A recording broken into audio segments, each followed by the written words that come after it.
It is Thursday morning and I'm just on my way up to Keilder Forest, and I've just stopped in to drop some bits off for this owner operator here with this digger. I'll show you because it's absolutely mint.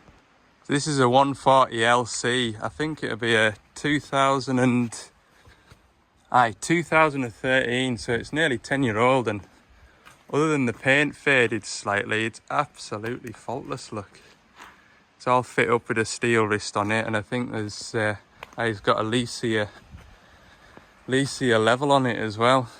Look at it, it's absolutely brand new in here. 6,800 hours on it. Nice to see someone taking pride in the machines, isn't it? Absolutely brand new. So yeah, they're just on with putting a bund up because this river over here is bad for flooding out these houses here. So anyway, right, I'll get back on the road and I'll head up to Keilder Forest, see if I can find this digger. Right, here we are. This is Keilder Forest. So Keilder Forest is the biggest man-made forest in England. It covers over 175 square miles, and yeah, it's huge. It is huge. So yeah, there's loads of forestry roads kind of skirting off. This is what they call the main forest drive. So this basically goes from one side of the forest, sort of west to east. It's tarmac just now, but in about a quarter of a mile it'll turn to gravel roads.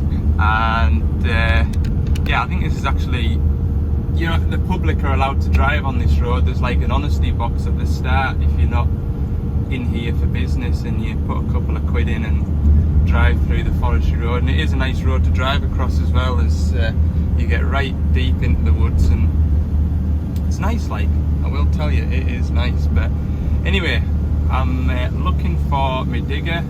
I've got instructions on where to go to, so we'll see how we come on, shall we? Because this spot is huge. You can easily get lost in here. I know, I have been.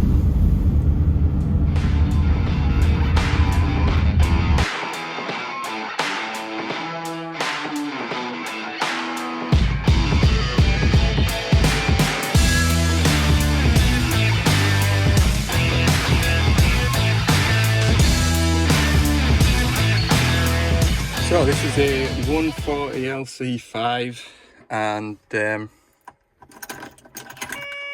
it's doing weird stuff. I say weird stuff, it's not really weird, it just won't start. So first things first, I'll have a look at the battery condition, see what sort of state the batteries are in, which are behind that cover there. Take that cover off, check the batteries, check all the connections. I have had a problem with the battery relay in the past, as well as the isolator switch getting corroded as well. So a machine of this age, how many hours has it done? 5,300. But yeah, when you're working in this environment, when you're in among peat and muck and a lot of rain, because it's Kielder, I have seen battery leads onto the isolators which are corroded up the seams. Yeah, I'll grab a 19mm on an impact gun and we'll whiz that panel off. Tell you what, there's some weight in that bit of plate there. That is not pleasant to take off. I'm not looking forward to putting it back on either. Anyway, yeah, this is what I mean by like a build-up of debris and stuff and dust of the peat. And this earth cable here goes down the chassis down in here. And I've seen these terminals rot out before, so I'll try and get all this dug out and check that earth terminal's okay, because There's about 2 or 3 inches of muck down in there. So we'll check that, clean it all up, and yeah, we'll just have a good nosy over it.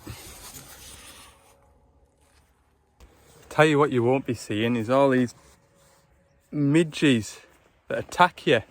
You get out for about 5 minutes and you think, oh good, there's no midges about, and then as you're working away, they just swarm towards you. God, I'm itching all over already. I tell you, this is a perfect damp weather, slightly warm and moist as well. It is not nice. Not a breath of air, a breath of wind as well. Perfect for getting eaten alive. Oh yes, I know I've got an aircon leak as well by the look of it, so I'll have to sort out a new condenser for it. But anyway, I've got the earth strap off. It's not too bad, to be fair. There's a bit of blackening there, but where it contacts the chassis, it's nice and clean, to be fair.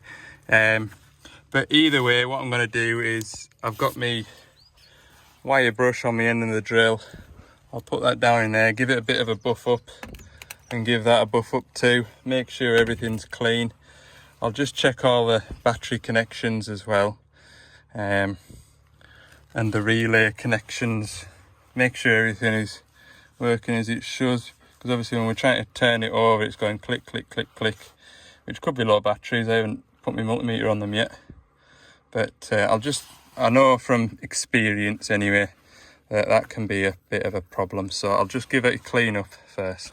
Honestly, give me 40-degree heat, give me minus 20-degree wind, give me snow, give me rain, just, oh, midges, you just can't concentrate, and you always want to scratch. It's bloody horrible. Like, what I do need, or what I had in my old van, was the stuff that everybody uses in the woods is called Avon Skin So Soft, and for whatever reason the midges hate Avon Skin So Soft, and I had a tube of it, I'm sure, in my old van, and for whatever reason I've had a good ratch around because I'm desperate now. For whatever reason I can't find it, and it is, oh, horrible. I can't concentrate, and I do something and I have to take my hand off to get in my face. Midges, I hate them.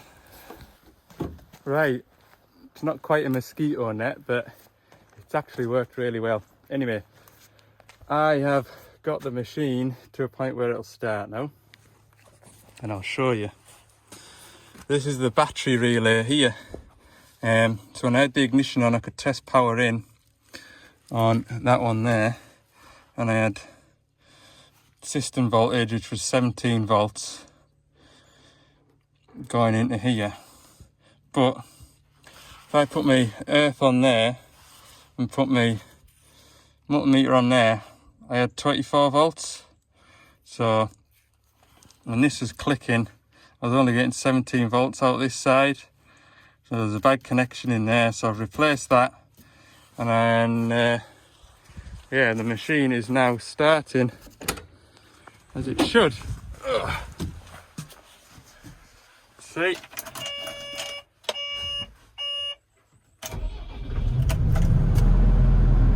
there we go. So what I can do now, I could do it with my multimeter, but if I go into the service menu, go to monitoring, vehicle analog, I can now see battery voltage is good, and so is the alternator voltage. So I know that the alternator's charging, I know that the batteries are good, all is well. Both batteries are reading 12 volts individually, and to have 7 volts, I knew there was a bad connection somewhere. So I'll put these lids back on these battery covers, and then there's a machine up at the top of the hill there.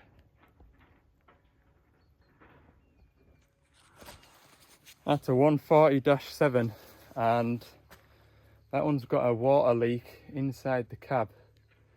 So we'll get a look at that and see what we need to put that right, because it might be a seal around the door frame or a hole in the roof where some wires go. So we'll have a look anyway. In fact, I'll give him a shout now on the CB. That's another reason why I normally have a CB in the van. I've still not got around to putting it in yet. Just to give the lads a shout, because I don't even know if they know I'm here. So I'll use this digger. I'll give them a shout on the CB. So I've just finished putting a door seal in that digger. That's one of those jobs that you'll think only be 5 minutes doing that. The way the frame door frame curls around the seal, when you pull the old seal off, it leaves like all the residue of the double-sided tape that it's stuck on with. And you can't just get a Stanley blade in there, so I've been scrubbing away at it with brake cleaner and a cloth, and that was so tedious.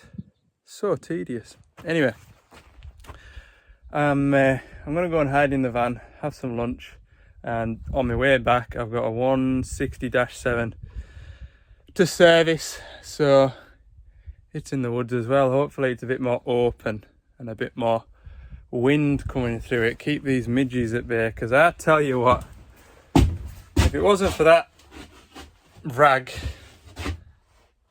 I'd have been eaten alive. I'll like to get myself some more of that Avon Skin So Soft. Right, I'll see you down at this next digger. Right, change of plan. I was 5 minutes away from that 160, and the boss up at Castle Douglas got on the phone, and the 14 tonner we were at yesterday with the tracking fault has got an engine management light on the dash, and urgent job, because as you can see there's tractors and trailers everywhere. So we'll put the service off till tomorrow.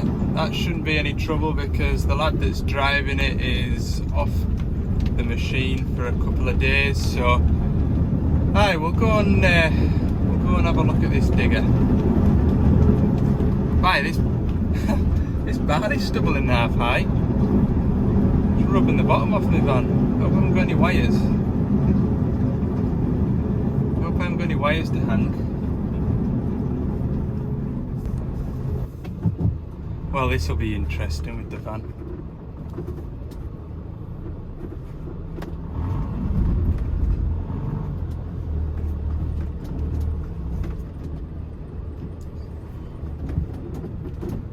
I did think when I came to this machine yesterday, I'm pleased it isn't a wet day, because the racks around here, it is soft.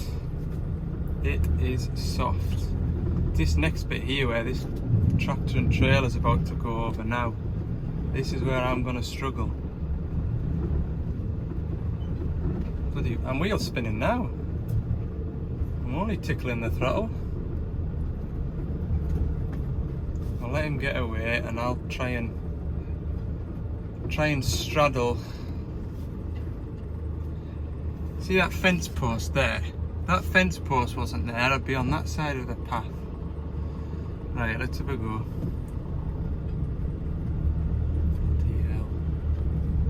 Like, wouldn't you have thought they could have taken the ridge out of this?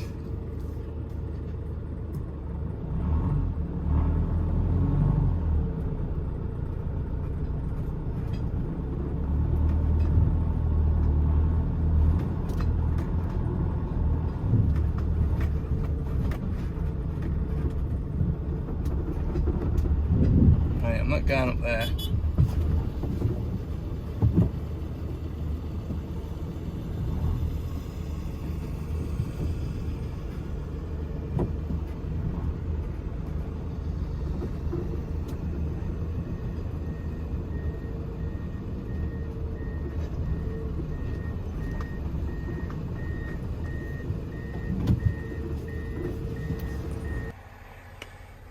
Right, I got here and there was a engine management light on the dash, but what the code was for, if you key on too quickly, the AdBlue pump doesn't boot up quick enough, so you literally jump on the machine and go straight to start. The AdBlue pump doesn't fire up in time, and the ECU thinks the AdBlue pump's buggered off into somewhere else, so it gets itself a bit upset.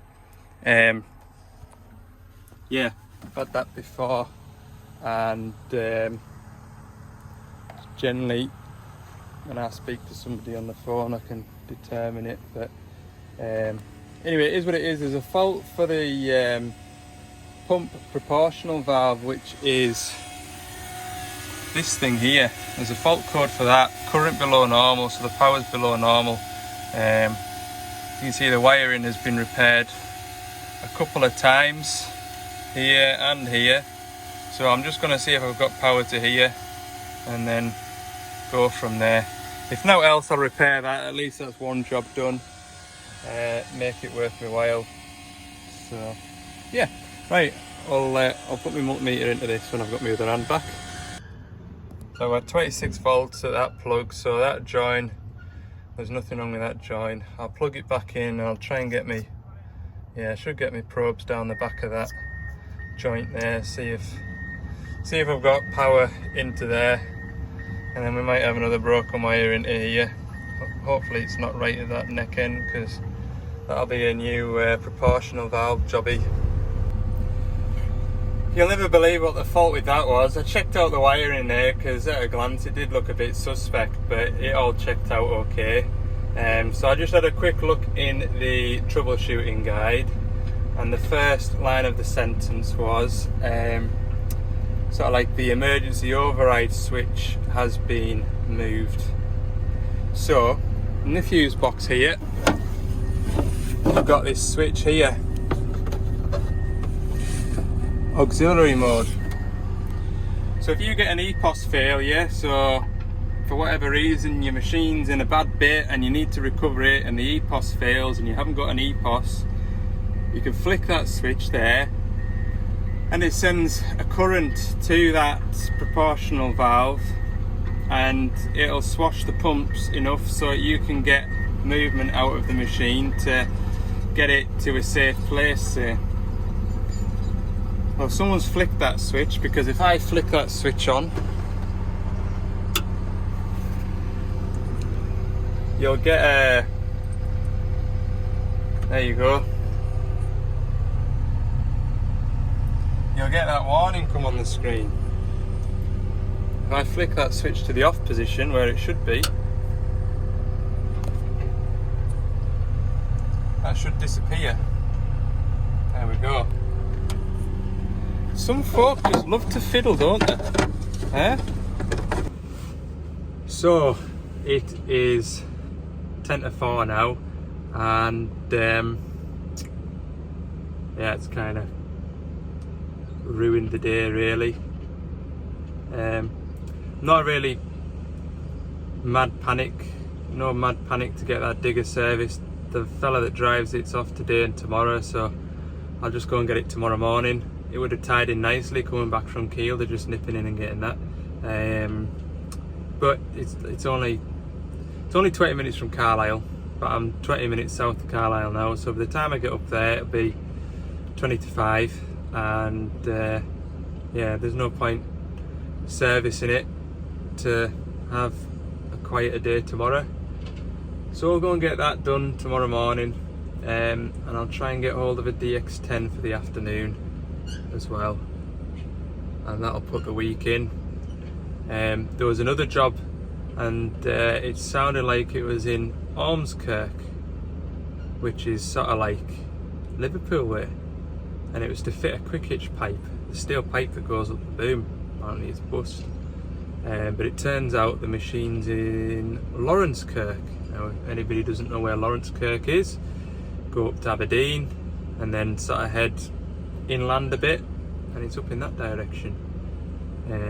So I think they're going to try and get somebody from the Straven depot, which is sort of just south of Glasgow, to go and get that, because they're obviously going to be an hour and 45 minutes closer than I will be.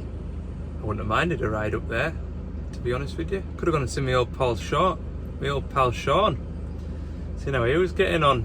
He's I've mentioned Sean a couple of times and he's getting a mention again, which you'll absolutely love.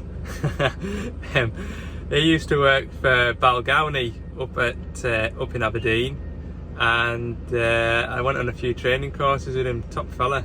And occasionally, if I'm stuck with something or I need to bounce an idea off somebody, I'll give him a shout. He works for a Fent dealer now, so he's all posh with his Fent gear like. But I could have gone to see Sean, see what the crack is on the Fent tractors. Never mind.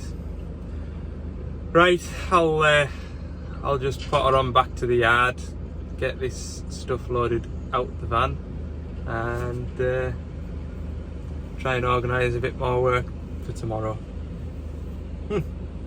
Okay.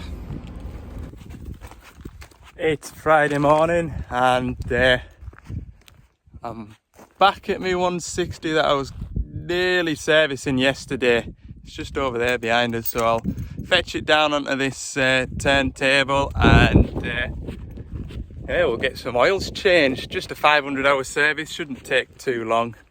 And the weather is actually better this morning than it would have been when I was coming yesterday afternoon. So there's a nice breeze, the sun's shining. What else would you want to be doing on a day like today? Tremendous. Right, I'll march over here, try not to break my ankle, and we'll get this machine out. Right, I'm at my digger and yeah, fair play to this fella. Like, the machine's mostly working in the woods and the interior is absolutely immaculate. So I've left my boots at the door. I'll get this digger tracked out the woods.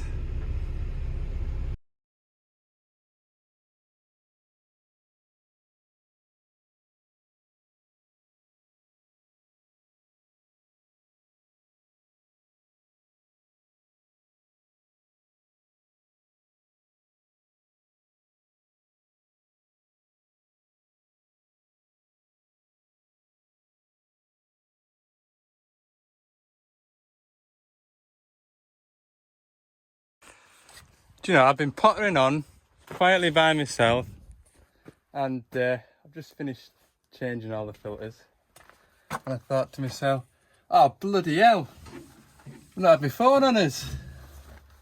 So anyway, progress is good. All the filters have been changed. Final drives there, just dribbling out now. Engine oil's dropped, so all I've got to do is bleed the fuel filters up, chuck some engine oil in it, and some final drive oil in. Job will be a peach. Now, the driver has complained about a squeaking noise on this, and he said between, if you think of it like a clock, between 12 o'clock and 3 o'clock, when you slew right, it squeaks, but not when you slew left. And I'll be honest with you, the other 160 high track that this customer's got, the lad on that digger complained of the same thing. Now, I did have a go at trying to suss where it was, or what it was, and I sat on the step there with my grease gun on these grease points here, and I pulled the trigger of my grease gun and I went round and round and round and round and round for about 15 minutes till I made myself poorly. And yeah, until there was grease coming out of the slewing down there.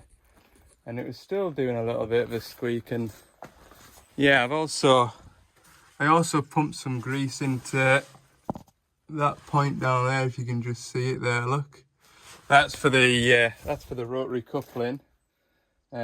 It's just an odd one, and it's strange that the two of these 160s that are about a month apart from each other in age, they're both doing the same thing. But anyway, I'll do the same again with this one, only I'll have to drive the machine myself. I'll try and get my grease gun to sit on the nipple, put a cable tie around the trigger and jump in it and just quietly swing round and see if we can get some more grease distributed about.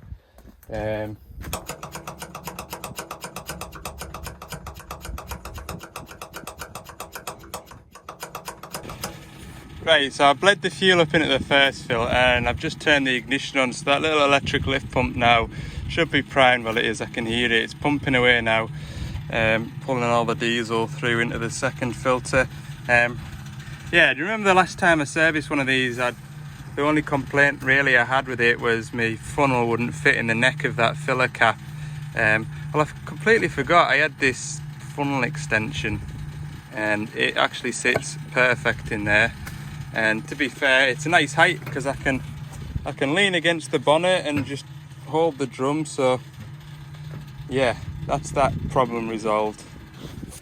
Don't know why I didn't go and look for that the first time round, but anyway, that is the engine oil. Let's see, I'll double check because it was, oh yeah, look at that sound.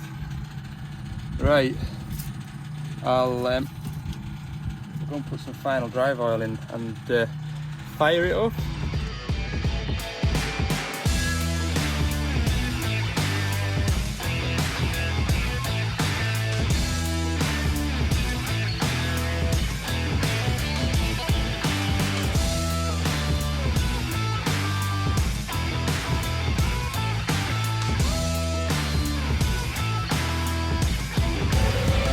Tell you what I do know after doing that, I need a new end for my grease gun. I'd like to get all that cleaned up now. It is coming out of the joint down here. There's plenty of grease in there. I'm sure I can still hear it though. I'll clean all this mess up now.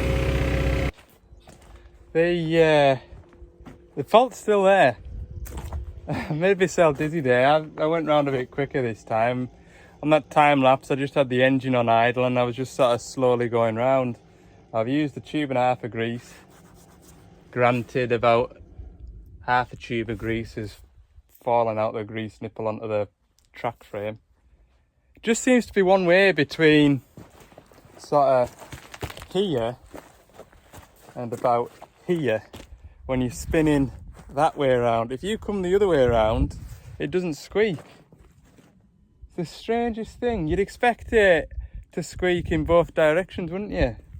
And the squeak is like you know, like swings at the park that are on chains. You know, you kind of sometimes hear them squeak, squeak. That's what it is. And I can well imagine if you shut the cab door, you won't hear it. But it's probably one of those noises, once you've heard it, you can't not hear it. So yeah, I'm going to have to ask the question, anybody running a 160 high track -7? Because I've never had anybody in a 140-7 complain about the squeak.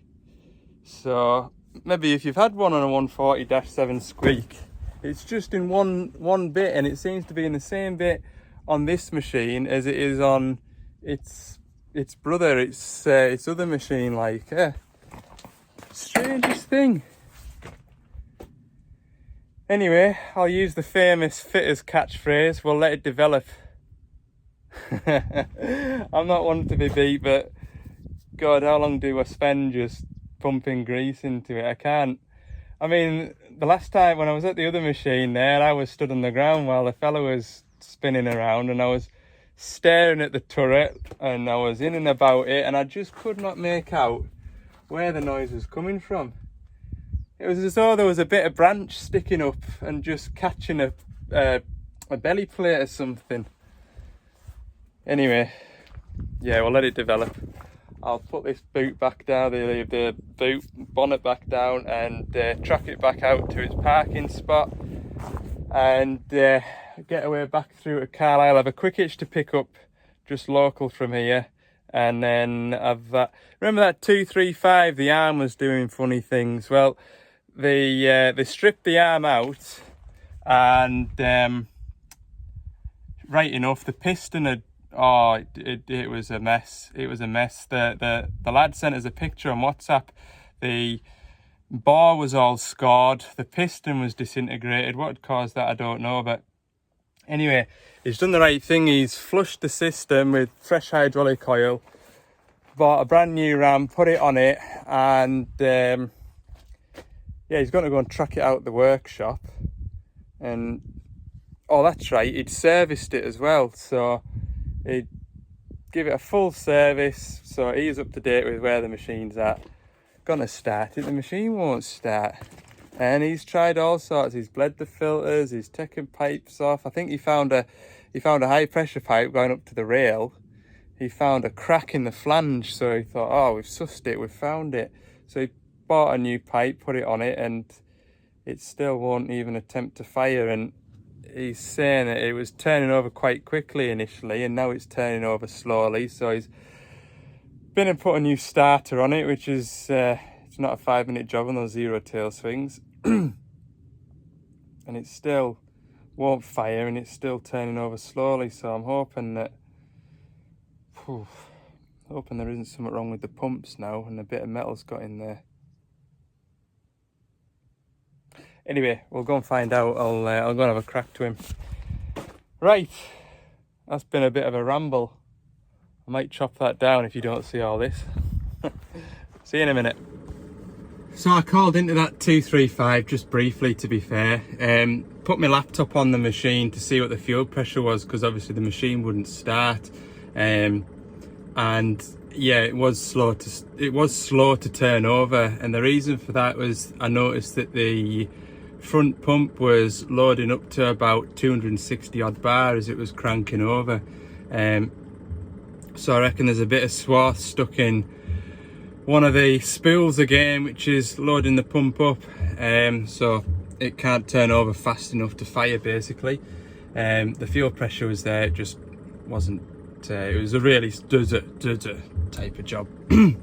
So anyway, that was just a quick look in at that. I've been and got some Takeuchi filters for a job next week. The 140 duck that I serviced earlier in the week, that same customer's got a few Takeuchis, and he asked us if I was available to service them as well. So never serviced Takeuchi before, so if anybody's got any pointers as to what to look out for, they look like they're reasonably fresh, sort of 3 or 4 year old max. So if anybody's got any pointers as to anything to look out for, there's a TB250, so I'm presuming that's about 14 tonner, TB290, so I'm presuming that's a 9 tonner, and a TB260, presume that's a 6 tonner. So yeah, if anybody's got any pointers for anything to look out for, let me know, because like I say, I've never had anything to do with anything other than orange Doosan and Bobcat diggers. So I've done a bit with Cabelcos as well. Yeah, right, I'm back in the yard now. There's a couple of bits and pieces I want to sort out, and I can't imagine it'll be too interesting, so we'll leave it at that for today. Really enjoyed looking through the comments as well as to sort of what jobs you do and things like that, so thanks very much to everybody that has commented. And yeah, have a good weekend everybody, and we will see you on Monday morning. Don't forget, if you haven't already, hit the subscribe button. If you've enjoyed the video, give it a like, and for more bits and pieces throughout the week, have a look at TikTok and Ali's Digger Diary on Instagram. See you later.